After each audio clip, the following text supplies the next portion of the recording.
wanted to share a reframe that might be helpful for some of y'all because I found it really helpful for myself. If you are someone who really struggles with a particular kind of trauma response and you don't have a significant trauma history, this is for you in particular. I want to talk about fawning because that's a big part of my trauma response. First of all, let me talk about what fawning is. Fawning is basically people pleasing.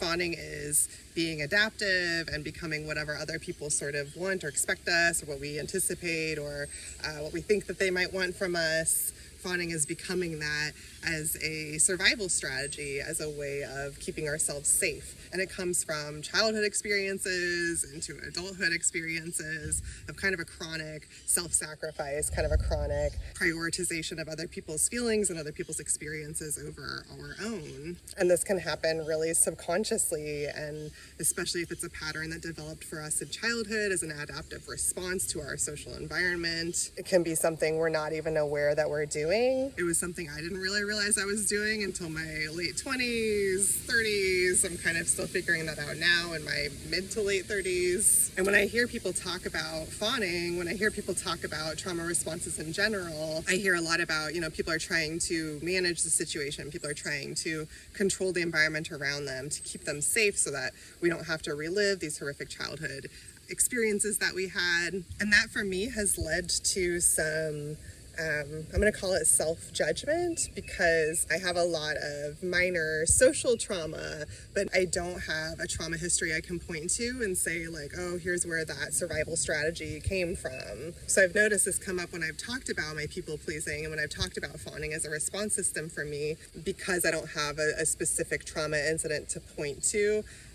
I have struggled to understand and put into context myself and put into context for myself why I have this behavior pattern in a way that doesn't point to there being something innately, inherently wrong with me, and I was somehow born to just not be able to be my authentic self with other people and to inherently become what they wanted me to do. So there was an element of self-blame for that. There was an element of me pointing at myself saying, I was doing something here.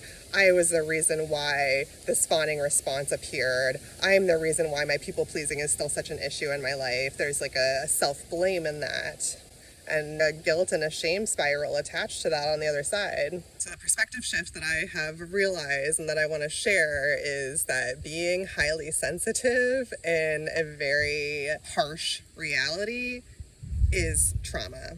For those of us who are naturally very sensitive, it is traumatic to go through normal, especially childhood experiences in this society, in this culture. My people pleasing, my fawning response did not come from something in me that was afraid to be myself. My fawning response came as a result of being sensitive to the point where I could enter a social space even as a very young child and feel from other people that I was doing something wrong.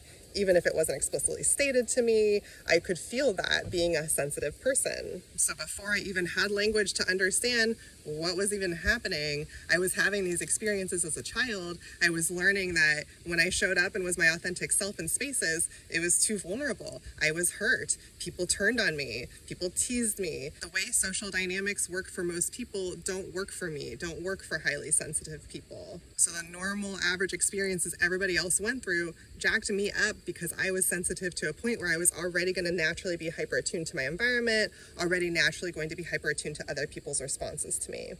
So this is where pushing back against that self-blame piece comes into play, because it wasn't that there was something about me that made me just show up and want to adapt and mask and be a different person around all these other people. It's not even a self-abandonment, because I was a child when this pattern began. I couldn't even make the choice to abandon myself. I was dependent upon people in my outer reality. A therapist I'm now working with put this into phrasing of forgetting myself. I was forgetting myself as a child. I was forgetting myself, and I continued to forget myself as I grew up. But it was not something that was innately inherent to me. My innately inherent component was the sensitivity piece. It was the outer environment. It was people's responses to me and my sensitivity, being able to read into people's responses to me on really deep levels. That created a situation where my safety was threatened because me showing up and being my authentic self meant that my needs weren't getting met, meant that I was facing social rejection, which is one of the most traumatic experiences we can have in this day and age, in this culture right now. So I want to validate this because I've spent a lot of time, especially as an adult, wondering like, why do I have trauma symptomology that matches people who have had really horrific, exaggerated childhood experiences of abuse? And I'm understanding now that, it's not the oppression Olympics. Different people experience different things differently. What's traumatic for me might not be traumatic for you. What's traumatic for you might not be traumatic for me. But our response system, our fight, flight, freeze, fawn response system, it's a survival mechanism. It's about the outside world creating situations where we are not safe to be our true selves. It's not something to blame. It's not something to internalize. It's not something to feel shameful about.